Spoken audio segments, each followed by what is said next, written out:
Hello learners, आप सभी को प्यार भरा नमस्कार। ज्ञानश्री क्लासेस के यूट्यूब सेशन में आपका बहुत बहुत स्वागत है। आपका बहुत बहुत स्वागत है हमारे डेली एमसीक्यू प्रैक्टिस सीरीज़ में। तो आज का हमारा 1 अक्टूबर का सेशन स्टार्ट करते हैं। स्टार्ट करने से पहले अगर आपने इस वीडियो को लाइक नहीं किया तो काइंडली लाइक कर दीजिए।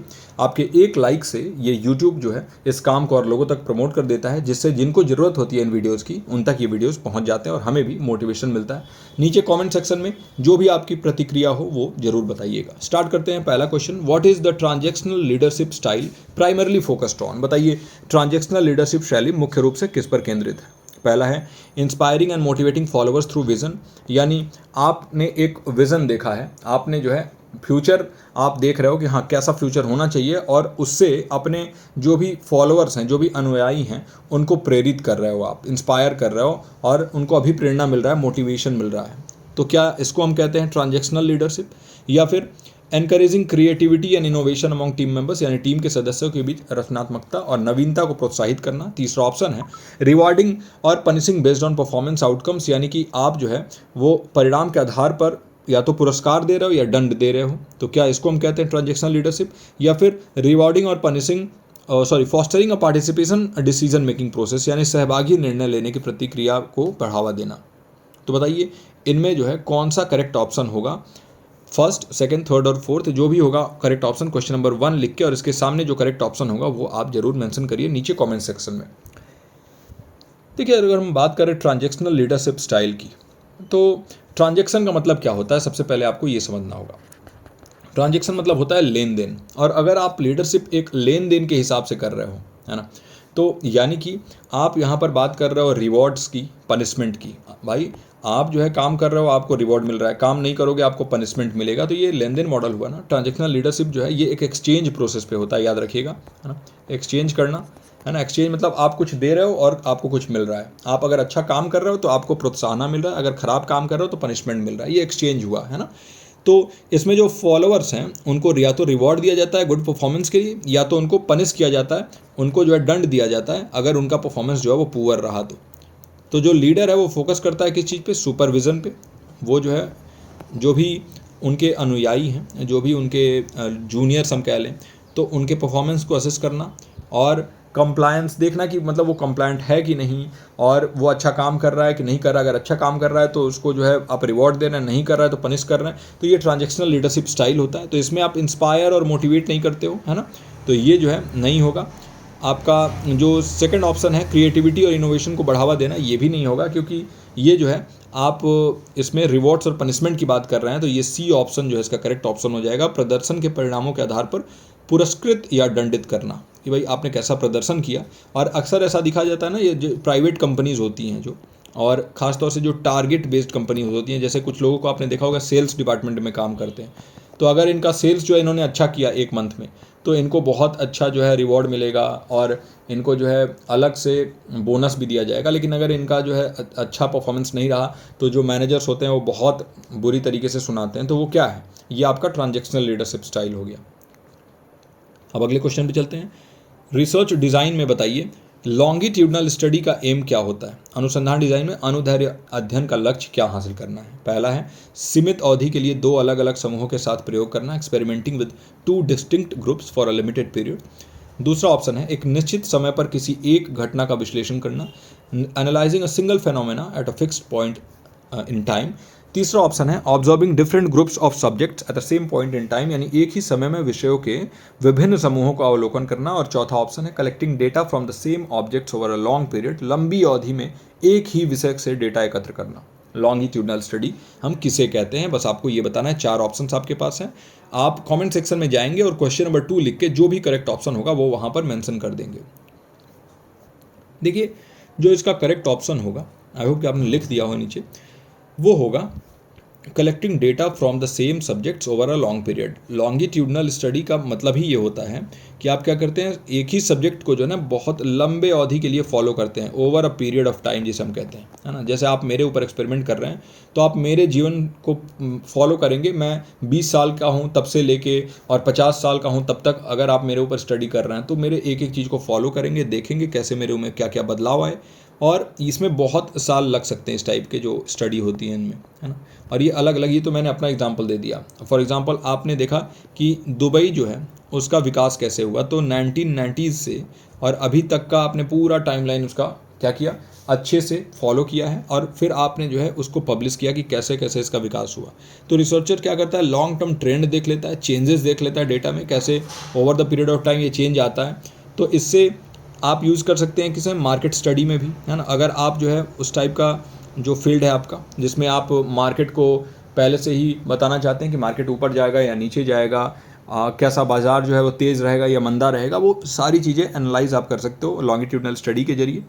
आप दो डिस्टिंक्ट ग्रुप्स के बारे में, लिमिटेड पीरियड के बारे में इसमें बात नहीं करते हो, एक ही फेनोमेना, एक फिक्स्ड पॉइंट ऑफ टाइम के बारे में बात नहीं करते हो, अलग अलग ग्रुप्स को जो है ना सेम पॉइंट इन टाइम में आप नहीं ऑब्जर्व करते हो, बल्कि सेम सब्जेक्ट को, एक ही सब्जेक्ट को लंबे अवधि तक के लिए इसमें स्टडी करते हो। तो ये है आपका लॉन्गिट्यूडनल स्टडी।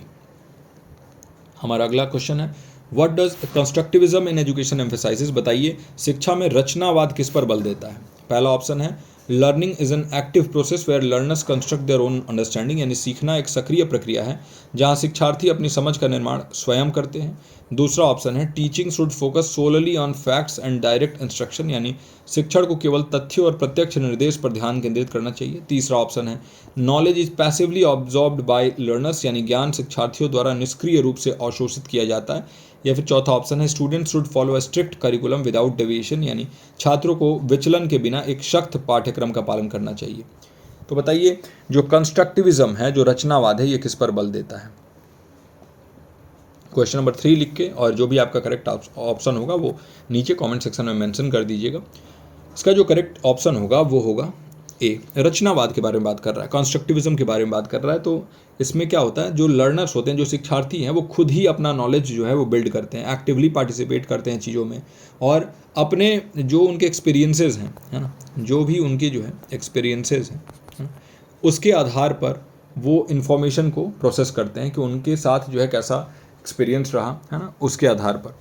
तो अगर हम देखें तो इसका जो करेक्ट आंसर होगा वो होगा आपका सीखना एक सक्रिय प्रक्रिया है जहां शिक्षार्थी अपनी समझ का निर्माण स्वयं करते हैं। तो कंस्ट्रक्टिविज्म हम इसको कहेंगे, नाम से ही समझ में आता है, कंस्ट्रक्ट करना मतलब बिल्ड करना। अगर टीचर जो है वो फोकस करेगा सिर्फ फैक्ट्स पे और डायरेक्ट इंस्ट्रक्शन पे, तो टीचर सेंटर्ड हो जाएगा आपका, कंस्ट्रक्टिविज्म नहीं होगा। नॉलेज को पैसिवली अगर एब्जॉर्ब किया जा रहा है लर्नर्स द्वारा, तो इसमें नहीं, क्योंकि एक्टिव होता है लर्नर हमेशा कंस्ट्रक्टिविज्म में, और स्ट्रिक्ट नहीं होता है करिकुलम, बल्कि फ्लेक्सिबल होना चाहिए अगर हम बात कर रहे हैं रचनावाद की।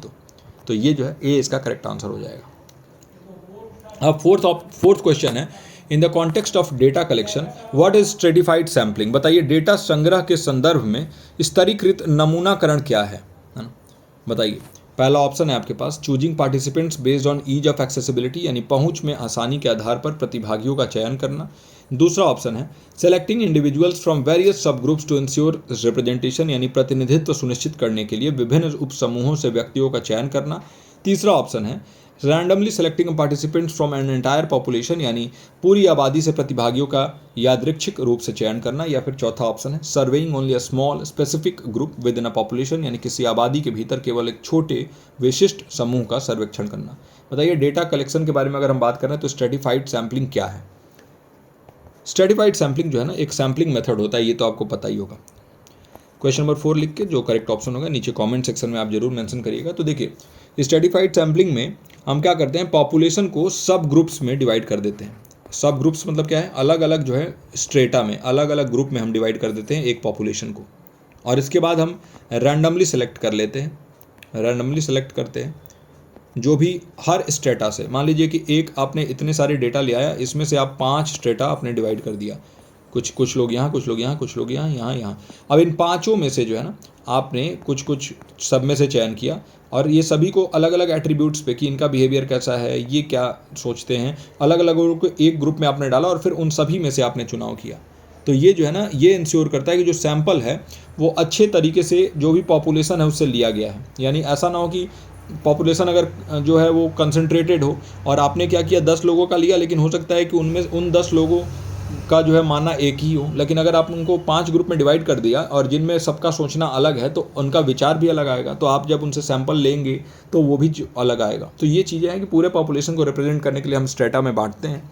तो जो इसका करेक्ट ऑप्शन हो जाएगा वो हो जाएगा बी, प्रतिनिधित्व सुनिश्चित करने के लिए विभिन्न उपसमूहों से व्यक्तियों का चयन करना और सेलेक्टिंग इंडिविजुअल्स फ्रॉम वेरियस सब ग्रुप्स टू इंश्योर रिप्रेजेंटेशन, ताकि पूरे पॉपुलेशन का रिप्रेजेंटेशन मिल पाए अच्छे तरीके से, है ना। अब अगर ईज़ ऑफ एक्सेसिबिलिटी की बात करें तो वो नहीं होता है, वो आपका जो है ना वो स्ट्रेटिफाइड सैम्पलिंग नहीं होता है, इसमें स्ट्रेटा में आप डिवाइड करते हैं, है ना। ये कन्वीनियंस सैम्पलिंग हो जाता है, जो फर्स्ट ऑप्शन है कन्वीनियंस के हिसाब से आप यहाँ पर सिलेक्ट कर लेते हैं। और आप रैंडमली सेलेक्ट कर रहे हैं तो सिंपल रैंडम सैम्पलिंग हो गया, जिसमें आप डायरेक्टली सेलेक्ट कर रहे हैं, और सिर्फ स्मॉल स्पेसिफिक ग्रुप एक पॉपुलेशन में आपने किया तो अगेन जो है वो कन्वीनियंस सैम्पलिंग हो गया। तो यानी कि बी इसका करेक्ट आंसर हो जाएगा। अब क्वेश्चन नंबर 5 है, what is central focus of critical pedagogy in education. बताइए शिक्षा में महत्वपूर्ण शिक्षा शास्त्र का केंद्रीय फोकस क्या है। पहला ऑप्शन है आपके पास promoting the uncritical acceptance of information provided by authorities, यानी अधिकारियों द्वारा प्रदान की गई जानकारी के बिना सोचे समझे स्वीकृति को बढ़ावा देना। दूसरा ऑप्शन है fostering critical thinking and challenging social injustices in the learning process, यानी सीखने की प्रक्रिया में आलोचनात्मक सोच को बढ़ावा देना और सामाजिक अन्याय को चुनौती देना। तीसरा ऑप्शन है encouraging passive learning through repetition, यानी दोहराव के माध्यम से निष्क्रिय सीखने को प्रोत्साहित करना। या फिर चौथा ऑप्शन है strictly adhering to traditional teaching methods, यानी पारंपरिक शिक्षण विधियों का सख्ती से पालन करना। बताइए क्रिटिकल पेडागोजी का क्या फोकस होता है अगर हम शिक्षा के क्षेत्र में बात करें तो। क्वेश्चन नंबर 5 लिख के जो भी करेक्ट ऑप्शन होगा वो आप नीचे मेंशन करेंगे कमेंट सेक्शन में। यहाँ तक अगर आप वीडियो देख रहे हैं तो यानी आप एक सीरियस लर्नर हैं और आप अपनी जो दिसंबर एग्जामिनेशन उसको बेहतरीन तैयारी करना चाहते हैं। और एक और चीज़ है, जितने जो है लर्नर्स यहाँ पर बहुत ज़्यादा मुझे दिखेंगे कि हाँ वो सीरियस हैं, तो हम एक ग्रुप क्रिएट करेंगे जहाँ पर हम आपको वहाँ जोड़ेंगे और उन सीरियस लर्नर को मैं गाइड करूँगा ताकि उनका JRF क्लियर हो पाए। तो अगर आप सीरियस लर्नर हैं तो हमारे इन सेशन से जुड़िए। नीचे कमेंट सेक्शन में जिनका भी कमेंट दिखेगा तो मुझे लगेगा कि हाँ ये लोग जो है वो डेली अटेंडेंस कम से कम इन क्लासेस में उनका होता है, और फिर आपको जो है एक ऐसे ग्रुप में डाला जाएगा जहाँ पर इंपॉर्टेंट चीज़ें मैं शेयर करूँगा और उनके आधार पर आपका सिलेक्शन जो है हम सुनिश्चित करेंगे। तो जो 5वां प्रश्न है आपका क्रिटिकल पेडागोजी या महत्वपूर्ण शिक्षा शास्त्र से रिलेटेड है, तो इसका जो करेक्ट आंसर होगा क्रिटिकल पेडागोजी वाला जो आपका क्वेश्चन है तो वो होगा बी ऑप्शन। बी ऑप्शन क्यों होगा? देखिए क्रिटिकल पेडागोजी जो है ना, ये जो भी शिक्षार्थी हैं उनको जो है एम्पावर करता है। क्या करता है? एम्पावर करता है, उनको एनकरेज करता है कि वो क्वेश्चन करें, वो जो है ना सवाल पूछे, चैलेंज करें। किस चीज़ को चैलेंज करें? जो भी समाज में धारणाएं बनी हुई हैं, ऐसे नैरेटिव्स बने हुए हैं, इनइक्वलिटीज़ हो रही हैं, अगर कहीं उनको दिख रहा है कि हाँ यहाँ पर भेदभाव हो रहा है, और उसको जो है ना क्रिटिकल रिफ्लेक्शन करें चीज़ों के ऊपर, जो है वो ये बार बार उसको डिस्कस करें, दूसरों के साथ, टीचर्स के साथ भी डिस्कस करें, एक्टिव एंगेजमेंट रहे उनका लर्निंग में, है ना। ये सब क्रिटिकल पेडागोजी, यानी जो पहले से चीज़ें चलती हुई आ रही है ना, जिसमें आप देखते हैं कि जो भी टीचर हैं वो पढ़ा के चले जाते हैं लेकिन जो स्टूडेंट हैं वो सवाल नहीं पूछते हैं। ऐसा नहीं होना चाहिए। जो स्टूडेंट हैं उनका पूरा हक बनता है कि आप सवाल पूछें, जहाँ टीचर गलती कर रहा है उसको तुरंत पॉइंट आउट करिए, क्योंकि यहाँ जो है ना अब वो चीज़ें नहीं हैं, अब ये जो है मॉडर्न एजुकेशन है और यहाँ क्रिटिकल पेडागोजी ही काम आएगा। तो इसका जो करेक्ट ऑप्शन होगा वो होगा fostering critical thinking and challenging social injustices in the learning process, यानी सीखने की प्रक्रिया में आलोचनात्मक सोच को बढ़ावा देना और सामाजिक अन्याय को चुनौती देना। यही होता है क्रिटिकल पेडागोजी, है ना। तो ये होगा इसका करेक्ट आंसर। आप किसी भी तरीके से पैसिव लर्निंग को प्रमोट करना जो है उसको क्रिटिकल पेडागोजी नहीं कहेंगे। निष्क्रिय सीखना जो है हमेशा गलत होता है। और जो पारंपरिक टीचिंग मेथड्स हैं, शिक्षण विधियां हैं ना, वो इसमें जो है अलाउ ही नहीं किया जाता था लर्नर्स को कि वो क्वेश्चन पूछें टीचर से। जो टीचर बता दिया उसी को फाइनल मान लिया जाता था, और ये जो है सही नहीं था, है ना। तो ये है। अगला क्वेश्चन है, what is the main purpose of Meta analysis in research. Important question है, मार्क कर लीजिएगा इंपॉर्टेंट इसको। क्वेश्चन नंबर 6 लिख के जो भी अगर इसका करेक्ट आंसर आपको लगे वो नीचे कमेंट सेक्शन में लिख दीजिएगा। तो मेटा एनालिसिस के बारे में पूछ रहा है अनुसंधान में। पहला ऑप्शन है आपके पास किसी विशेष क्षेत्र के सैद्धांतिक आधारों का विश्लेषण करना, to analyse the theoretical underpinnings of a particular field. दूसरा ऑप्शन है प्रयोगों या सर्वेक्षणों के माध्यम से प्राथमिक डेटा एकत्र करना, to collect primary data through experiments और सर्वेज। तीसरा ऑप्शन है अधिक निर्णायक परिणाम प्राप्त करने के लिए अधिक अध्ययनों से डेटा को संयोजित करना, यानी to combine data for multiple studies, है ना। अलग अलग स्टडीज से आप कंबाइन कर रहे हो डेटा को और फिर आप एक कंक्लूसिव रिजल्ट तक पहुंच रहे हो, to derive more conclusive result. या फिर चौथा ऑप्शन है to review theoretical frameworks related to a specific topic, यानी किसी विशिष्ट विषय से संबंधित सैद्धांतिक रूपरेखाओं की समीक्षा करना। बताइए मेटा विश्लेषण का मुख्य उद्देश्य क्या है? ये होता क्या है मेटा एनालिसिस? अगर आपको इसका करेक्ट आंसर पता है तो नीचे मेंशन कर दीजिए। देखिए मेटा एनालिसिस जो है ना, ये एक स्टैटिस्टिकल अप्रोच होता है, एक सांख्यिकीय तरीका है ये, जिसमें आप जो भी रिजल्ट्स हैं, जो भी आपके जो रिजल्ट आते हैं अलग अलग स्टडीज़ के, उनको आप कंबाइन कर लेते हो। मतलब अलग अलग जो सेवरल स्टडीज़ हैं, सेवरल इंडिपेंडेंट स्टडीज हम कह दें इसको, मतलब स्वतंत्र रूप से जो ये स्टडी हुए हैं, इनको हमने इकट्ठा, इनके रिजल्ट को हमने इकट्ठा जो है वो कर दिया, और उसके बाद हम जो कंक्लूज़न तक पहुंच रहे हैं, जो निष्कर्ष तक पहुंच रहे हैं, उनको और मजबूत बनाया, जिससे कि जो हमारी फाइंडिंग्स हैं इसके ऊपर विश्वसनीयता बढ़े, रिलायबिलिटी बढ़े, क्योंकि आपने कई रिसर्च से जो है चीज़ों को उठाई, और ऑफ कोर्स एथिकल रिसर्च का पालन आपको करना होगा, वहाँ पर आपको मेंशन करना होगा जिसका भी काम आप ले रहे हैं, है ना। लेकिन रिलायबिलिटी तो बढ़ ही जाती है ना, अगर आप किसी और के रिसर्च को लेते हो और उसके ऊपर काम करना स्टार्ट करते हो, सभी चीज़ों को कंबाइन करते हो, तो उससे कहीं ना कहीं जो विश्वसनीयता है वो बढ़ता है। तो जो करेक्ट आंसर होगा मेटा एनालिसिस इन रिसर्च का, वो हो जाएगा आपका option number C, to combine data from multiple studies to derive a more conclusive result, यानी ज़्यादा अधिक निर्णायक परिणाम प्राप्त करने के लिए कई अध्ययनों से डेटा को संयोजित करना, यही होगा इसका correct answer, Meta analysis in research. अब हम चलते हैं अपने अगले क्वेश्चन पे, question number 7, what is the phenomenology in qualitative research concerned with. बताइए गुणात्मक शोध में फेनोमेनोलॉजी का संबंध किससे है। इंपॉर्टेंट क्वेश्चन है, इसको भी जरूर मार्क कर लीजिएगा, इंपॉर्टेंट। पहला ऑप्शन है आपके पास कारण प्रभाव संबंध स्थापित करने के लिए प्रयोग करना, यानी आप cause and effect relation experiment को जो है स्टैब्लिश करने के लिए करते हो, क्या इस फेनोमेनोलॉजी का जो है यही मतलब है। या फिर exploring individual experiences and the essence of phenomena, यानी व्यक्तिगत अनुभव और घटनाओं के सार को खोज करना। तीसरा ऑप्शन है analysing historical events through a scientific lens, यानी ऐतिहासिक घटनाओं का वैज्ञानिक दृष्टिकोण से विश्लेषण करना। या फिर चौथा ऑप्शन है studying large scale social phenomena quantitatively, यानी बड़े पैमाने पर सामाजिक घटनाओं का मात्रात्मक अध्ययन करना। बताइए फेनोमेनोलॉजी जिसे हम कहते हैं गुणात्मक शोध में, इसका क्या संबंध है ना। तो देखिए अगर हम बात कर रहे हैं यहाँ पर फेनोमेनोलॉजी की क्या होती है, सबसे पहले तो ये समझना होगा, इसका फोकस होता है कि हम कैसे दूसरे लोग जो एक्सपीरियंस ले चुके हैं, है ना, आप कहीं गए हो और आपने कोई एक्सपीरियंस लिया है ना, तो उन एक्सपीरियंसेस को आप कैसे जो है वो डिस्क्राइब कर रहे हो, यानी कि एक एसेंस हम ले लें। अगर आपसे मैं पूछूं कि आप जो है लद्दाख गए घूमने, और मैं आपसे पूछूं कि आपका क्या एक्सपीरियंस रहा, है ना, वहाँ पर जो है आपने क्या क्या एक्सपीरियंस किया, कैसा ओवरऑल आपका ये ट्रिप रहा, तो आप जब आप बताओगे तो मैं क्या करूँगा, मैं आपके एक एसेंस जो है जानना चाहूँगा कि ओवरऑल ये आपको अच्छा लगा या नहीं लगा, है ना। तो फेनोमेनोलॉजी जिसे हम कहते हैं ना क्वालिटेटिव रिसर्च में, वो इससे ही मतलब होता है, यानी इसका जो होगा वो होगा बी ऑप्शन, करेक्ट आंसर होगा। व्यक्तिगत अनुभव और घटनाओं के सार को खोज करना, exploring individual experiences and the essence of a phenomena, है ना, कि हमारा जो एक व्यक्तिगत अनुभव है वो कैसा रहा किसी भी चीज़ को लेके, और फिर हम किसी भी फेनोमेना कोई भी घटना है तो उसके एसेंस को समझना चाहते हैं कि सार क्या रहा। आप लद्दाख ट्रिप पे गए तो उस लद्दाख ट्रिप का सार क्या रहा ये जानना चाहेंगे। तो फेनोमेनोलॉजी का यही जो है मेन मुख्य लक्ष्य होता है ना।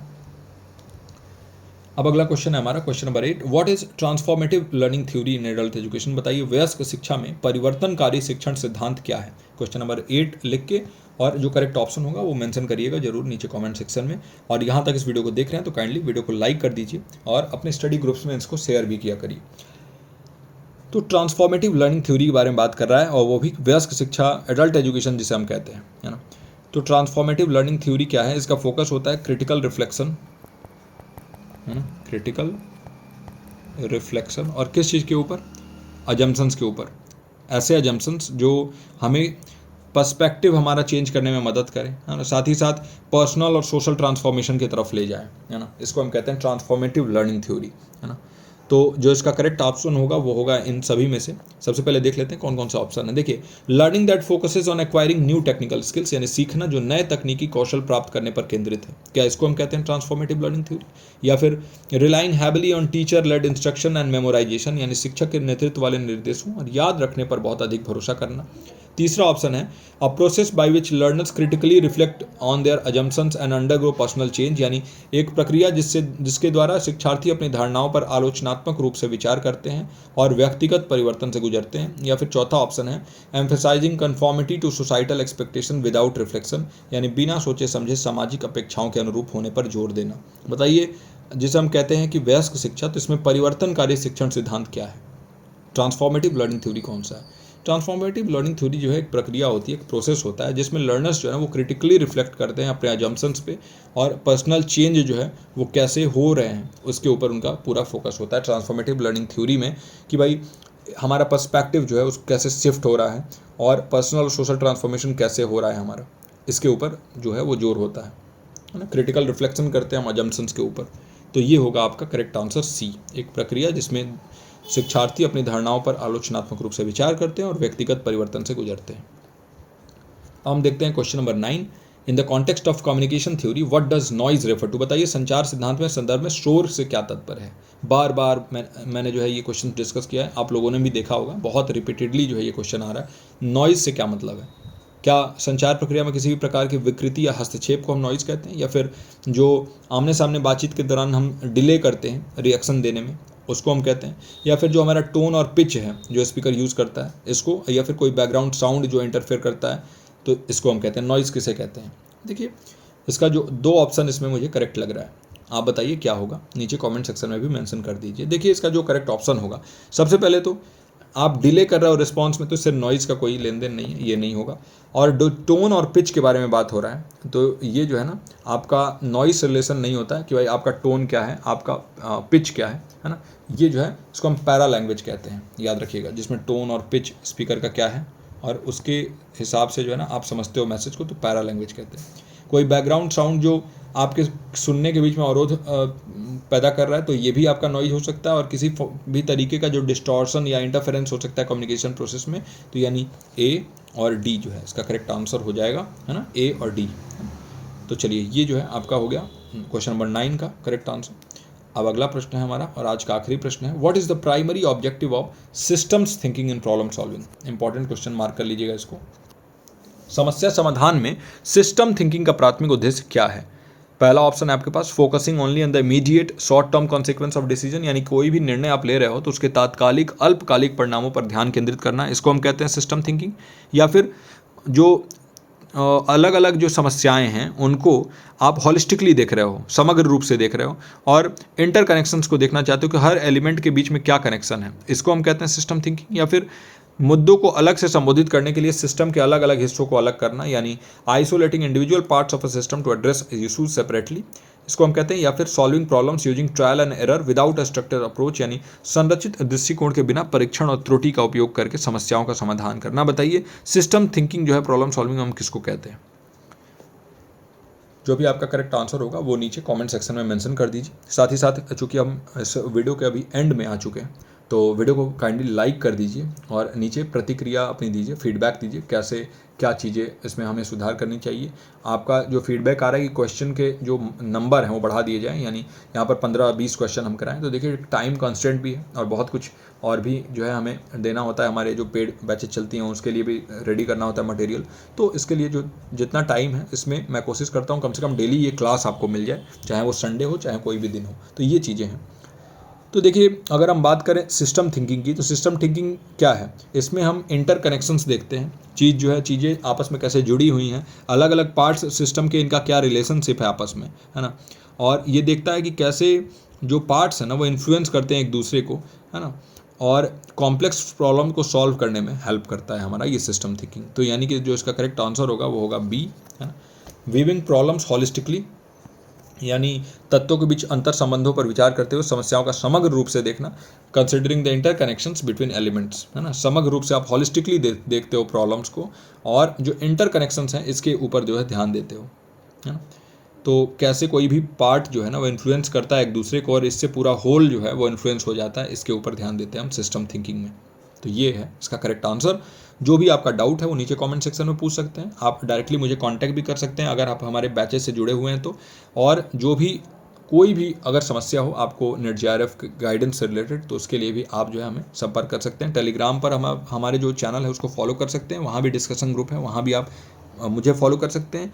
और साथ ही साथ ये क्लास कैसा लगा प्रतिक्रिया के माध्यम से आप बता सकते हैं। और देखिए जो 9th है इसमें ए और डी दोनों ही करेक्ट ऑप्शन है, तो यहाँ पर एक डी ऑप्शन भी आप मेंशन कर लीजिएगा, है ना। तो चलिए इस वीडियो में यहीं तक। आई होप कि ये पूरा वीडियो आपको अच्छे से समझ में आया हो और ये चीज़ें जो है बिल्कुल क्लियर हो गई हों। मैं मिलता हूँ आपसे अगले प्रैक्टिस सेशन में। टिल देन आप अपना और अपनों का ख्याल रखिए। नमस्कार।